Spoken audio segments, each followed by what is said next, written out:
Yo, what up, all thing covered listeners? We got a standout guest here today, one of my LSU Tigers, Justin Jefferson, a standout rookie for the Minnesota Vikings.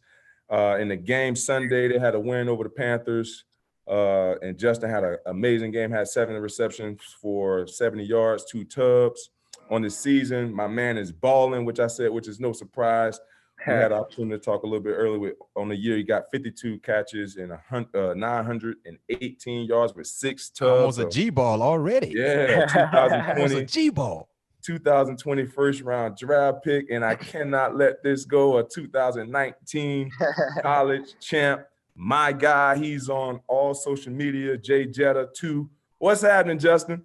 What's up, poppin'? Justin? What's poppin'? Man, appreciate you joining us here on All Things Covered. But before we get into your professional career, man, how do you go from a 2 or 3-star recruit 2017 to now in 2020 becoming one of the best up-and-coming wide receivers in the National Football League? Clearly, right now, you're the best rookie wide receiver in the National Football League. Man, how did that happen? Tell us about that.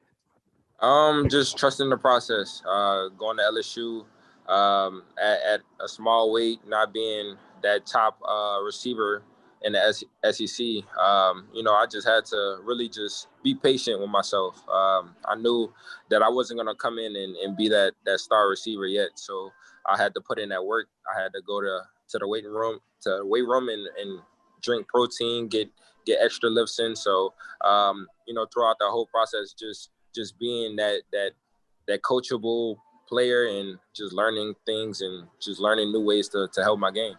Outside of LSU, Justin, I saw you had Nicholls State and Tulane, and I think the biggest school was Northwestern, right? So tell us a little bit about that process, because Nicholls State, Tulane, Northwestern, and then of course LSU came knocking on your door. But did you feel any disrespect when you didn't have the big name universities chasing you like some of your other teammates probably had?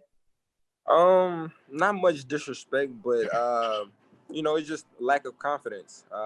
When you don't have those big schools chasing after you, like you see on Twitter with some of the big receivers, you just think that you cannot play on that type of level. You think that somewhere in your game that it's not good enough that coaches can go looking for you. So just having that in the back of my mind really made me play better. Having that chip on my shoulder, just people doubting me. All of that just plays a part in going out there on Sundays and then balling out. Man, and I had the opportunity to watch, like I said in the introduction, I had the opportunity to watch Justin grow literally since he was 11 years old. And I can just remember him just being outside of the W. That's where all the athletes stayed and stuff. After every game, him and my brother out there throwing footballs, running past. And I'll never forget, they used to always say, man, we coming out, and they both end up going to LSU. Yeah. We're going to go to LSU and dominate, and be on the same level that you and Jordan on, you know what I mean? So it's really a real pleasure to see how you have grown and where you are right now in your career. But tell me this. How did it feel hearing your name in the same sentence as Randy Moss? It's been crazy.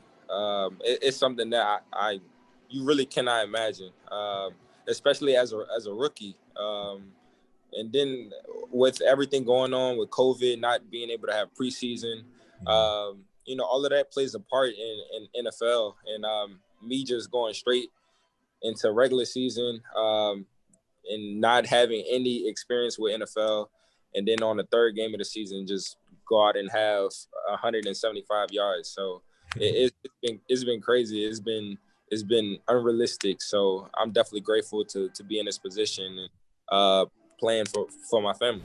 But what I wanted to ask you was about give these young players, or not even the young players, the viewers, a little bit of insight on what's your mentality as a rookie. Because like you said, you didn't have an offseason. You didn't have, training camp. Well, you had training camp. You didn't have preseason. You had to literally get right into it. And you're literally you're at right where you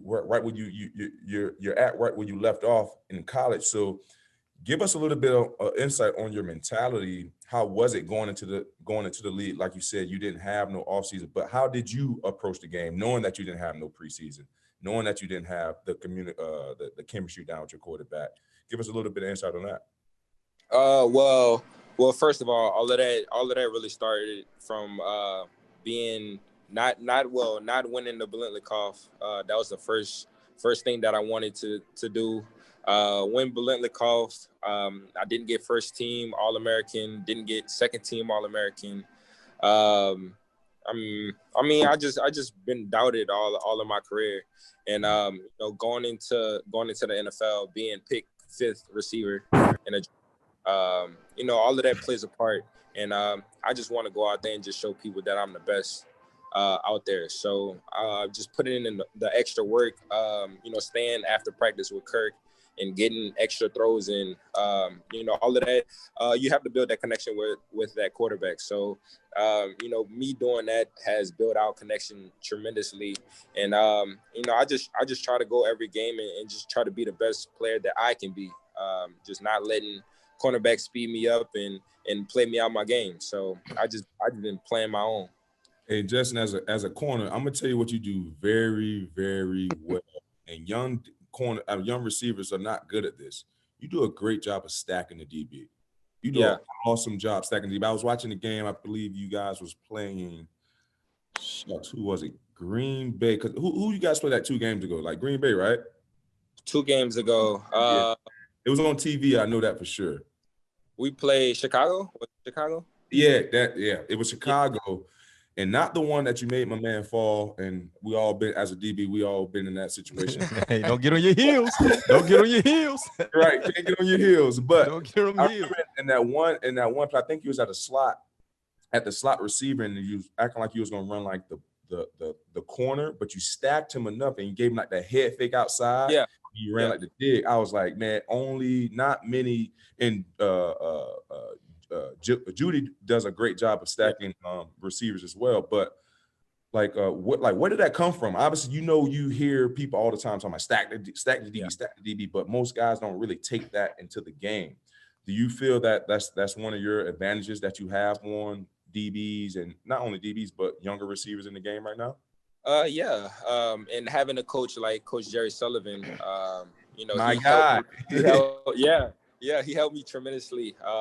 We've seen plenty of tapes of Larry at practice. We've seen plenty of tapes of different guys that he coached throughout the years. So, when he started coaching me my freshman year of college, I just took that always in consideration as, I got to be perfect with my technique. My technique wins battles. So just being out there on the field, just like I said, just being in my own zone, not letting people speed me up, not letting, my routes get sloppy. So, all of that just plays a part in my head, and I just go out there and just ball. And speaking of your techniques and your routes, man, I love watching you run routes. And I'm a former DB, and I usually don't like seeing wide receivers run routes because I'm biased. I always want to see them get touched up a little bit. But you have an unorthodox style when it comes to route running. It reminds me a little bit of, how Le'Veon Bell changed the game with his running style. And Pat, when I watch Justin play, I'm going to throw out a name that he reminds me of when you look at his route running. And you're going to be like, wow. And I know you have a lot of respect for this guy, Stevie Johnson. Oh, man. I knew Stevie Johnson had some AI in his game, like basketball, you know what I mean? So when I watch Justin run his routes, man, it's like he's floating. It's a kind of slow motion style, and he's like crossing you up. And you ran a pivot route this past weekend in the red zone. Man, the DB didn't have a chance, man. Tell us a little bit about your style when it comes to running routes, because it's not the normal style that we see from most wide receivers. Where did you come up with that? Did someone instill that into your game, or this is something that you kind of created on the fly? It's funny that you say that, because I do look at one-on-ones like basketball crossovers. So you're just trying to win your one-on-one battle, like it's an ISO game. Everybody out the way. It's just you and one player, and you just trying to get to the goal. So I just try to keep that same mindset. Is I'm just trying to do a crossover, just trying to get past them and then win on my route. So doing all of that just helps me, get open, get to that where I need to get on the field and make that catch. Well, you're doing a great job at it. I can tell you that much. I wouldn't want to cover you, but I love watching you run routes, though. 100%. Hey, so Justin, we haven't had a rookie of the year, receiver rookie of the year since 2014, and that was our guy as well. Yeah. OBJ. It only happened 3 times in this century. So I guess plead your case on why you feel that, you know, we at that time of the season right now, going into week 12, why you feel that you should be NFL Rookie of the Year. Well, one, none of the rookies are putting up the stats that I'm putting up right now, and I mean, just look at the circumstances with everything going on, and you know, starting my first game, I come up with 175 yards with 2 tubs against, you know, one of the top teams in the NFL right now. So you know, I just been you know, doing my own little thing, just, you know, setting records, doing my own ditty. So I'm just trying to prove to the world that, you know, I am one of the top players, and that I should be the Rookie of the Year. You heard it here first. He's him. No question. No question. You talk about proving to the world, Justin, man. You talked about coming up out of high school, kind of getting overlooked. You had an outstanding career at LSU. I think you had 18 receiving touchdowns. You didn't even make all SEC first team, which is mind-boggling for me. Right. And then leading up to the draft, right? Was a part of a historical great offensive unit. In college football, LSU won the championship. You had a lot to do with that title. Leading up to the draft, you know, people were all throwing your name in the first round category, but you were the 5th wide receiver to come off the board. And I think the team before Minnesota, I think it was Philadelphia. Yeah. In Philadelphia, they had the nerve to take a wide receiver, but it wasn't you. So I know my process when I got drafted in the 2nd round, and I felt some type of way. I think the only person that's on this call right now was happy with where they got drafted is Pat Pete. You know what I'm saying? And I tell people this all the time. When it comes to getting drafted, there are probably only 3 or 4 guys that's going to be happy where they got drafted because they went extremely high. Everybody else going to feel like they should have gone higher.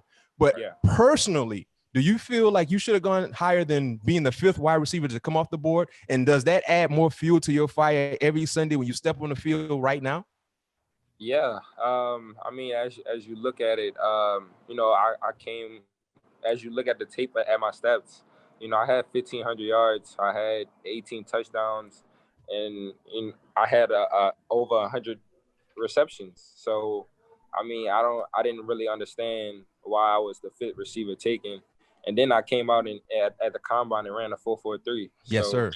I didn't understand it, so I just took that in consideration and say, like, all right, that's cool. Y'all go take that receiver. I'm gonna make y'all pay for taking that receiver.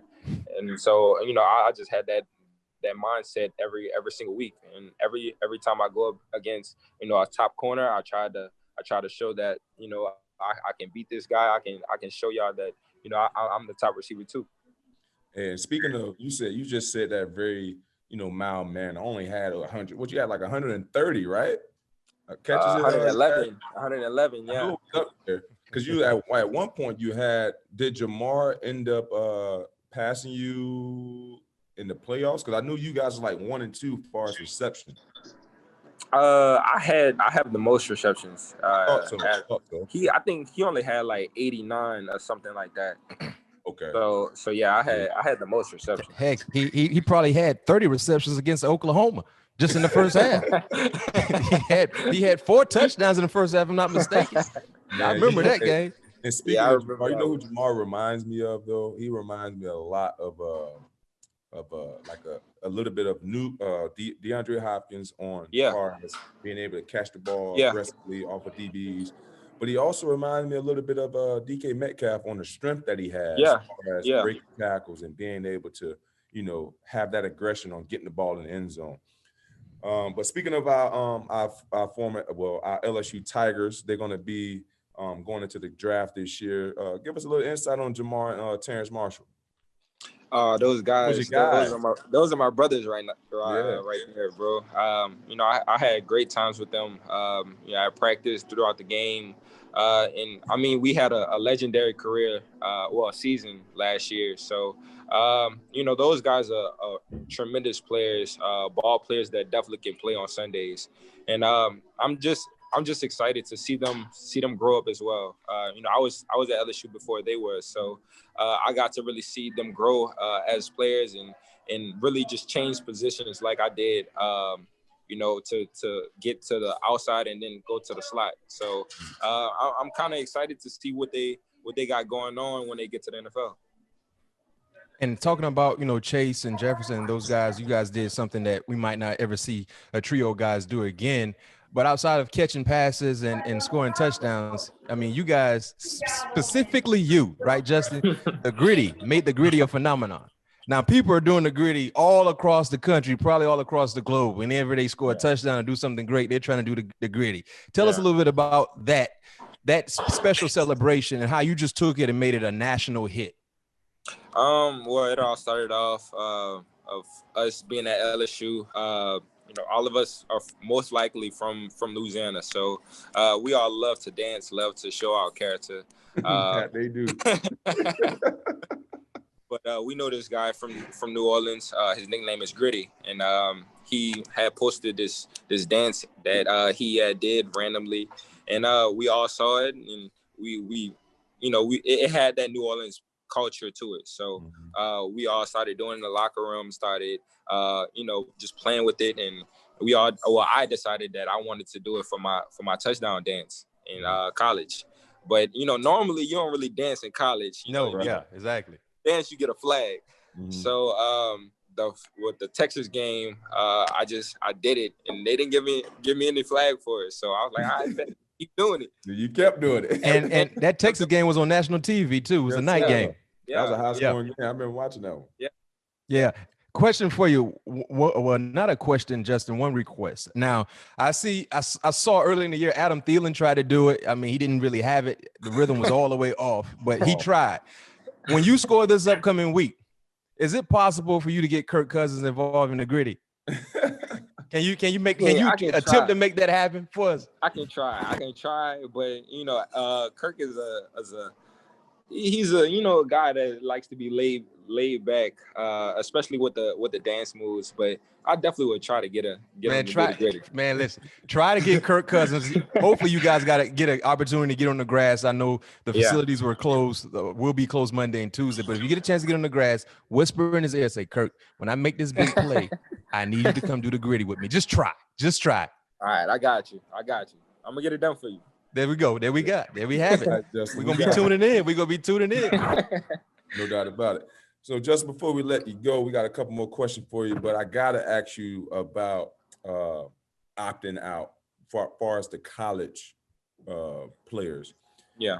Do you feel like if you knew the status that you had, because it can be tricky, like you just talked about, obviously you had everything that you've done in your your senior year, your last year, to be able to thought that you did everything possible to get drafted high.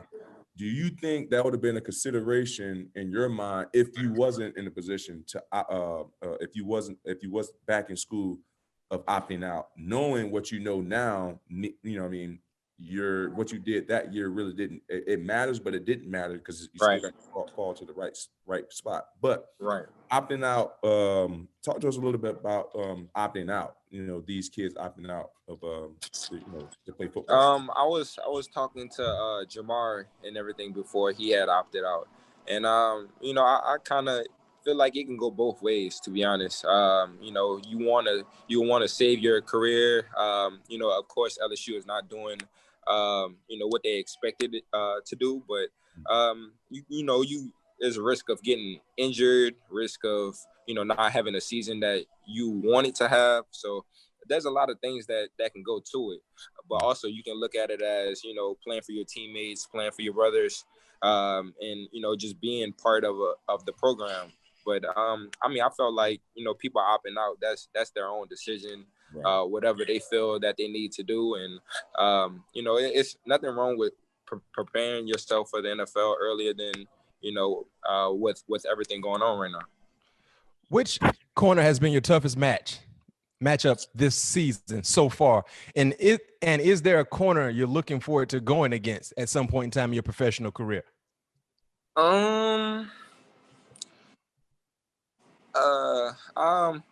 Kyle Fuller was a little tough. He plays the zone very, very good. His He eyes likes are crazy. He likes to design. Think you doing something else? Yeah, he'll be right there on you. So, him was definitely one of the best corners that I went up against. Malcolm Butler was good also. But I'm definitely looking to go up against Pat. I was hoping we were seeing each other this year, but definitely looking up and going against him as many times as I've seen the LSU games and his rookie season at the Cardinals. So definitely want to go up against him. Hey, Pat, you feeling kind of old right now because you remember you said you was around Justin when he was 11. Yeah, man. Think about that. Yeah, that was 10 years ago, man. That's crazy. Hey, but I'll never forget when I came to I think it was going into your last year. Remember I came out there, I was working out with the DBs. Yeah. And this, that, and another. I don't know if you remember this. Yeah, I remember. I know what you're about to say. He was like, come down here and get some of this work. I was like, man, I'm working out the young boys right now, man. Oh, Pat, he called you out, Pat? Him and Marr, man, they called me out, man. I felt bad. I was like, man, I got to go out and show these young puppies a little something. You showed them a little something? Yeah, I was busy trying to get my man Stingley. Yeah, he was getting them right. He was getting them right. Yeah. Hey, Justin, better duo in Minnesota. Adam Thielen, Stephon Diggs, Adam Thielen, Justin Jefferson. Adam Thielen, Justin Jefferson. For sure. Tell me why. Why? I'm a rookie, but I have the mindset of a veteran. I just try to take every game like the same, and just try to be consistent. I feel like that's one of the hardest things, especially as a rookie, is being consistent and having those high yard games, week in and week out, and just having defenses really disguise their game around you. That's crazy. Last game was the first time I seen a robber, having a nickel compress and having a corner in the back. That was the first time I seen that in a hot minute, and seeing that, it shows me confidence as well. Just showing that a defense have to do that in order to really lock me down. Man, that's and you definitely you're gonna draw a lot more double teams over your career. But I will have to tell you this, Justin, remain the same. Remain the same. Don't let the fame and all that stuff that come with the game. Stay true to yourself. You know what I mean? Because me and Mac, we've been in this league for a very long time. We've seen a lot of guys come and go. But at the same time, I know you got the mentality to stay on this level and continue to produce at a high level. But man, stay true to yourself, Justin. Man, me and my man Mac, we appreciate you coming on All Things Covered. Question. And don't forget to tell them, hey Pat, don't forget the great ones don't have an off season. No, and he know that. He know that, yeah. And I see him around all the time. Heck, he'd have been around ball his whole life, so his whole family went to LSU. Exactly. They might as well name a building after the Jeffersons. They got right. It's about 17 of them went to LSU. They talking about the Ball family. You talking about the Jeffersons, man. It's about 17 of them went through LSU campus. Okay, man, and I will tell you this, Matt, man. Mommy Elena made one of the best cheesecakes, yo, I've ever had in my life. Oh yeah. What? They just came up here and made the Thanksgiving meal. So I had to have a home cooked meal, man. I got to taste it, man. Hey, Justin, did she make that cheesecake for you? She didn't make it this time, man. That boy sounds disappointed. She didn't make it this time. Hey, I'm telling you, Mac, every time they came up to a game or something, Mommy Elena had us a cheesecake. Yeah. And it was bomb. So I got to hit up there and hit Mommy Elaine. She got to send me. She got to put one on some dry ice and send it to you. Oh, Pat, you like yours with the ice cream? No doubt about it. But she got to put on the dry ice so it can stay cold while it's in the sugar. Yeah. Facts. All right, Justin, man. We appreciate it, man. All Things Covered. My man, Justin Jefferson, a standout rookie. for the Minnesota Vikings. And we looking for more success out of you, man. Hey, don't forget, we looking for Kirk Cousins when you score this weekend. We looking for Kirk Cousins to attempt. I'll tell him as soon as we get in the building. Yes, sir. Appreciate it. All right, baby.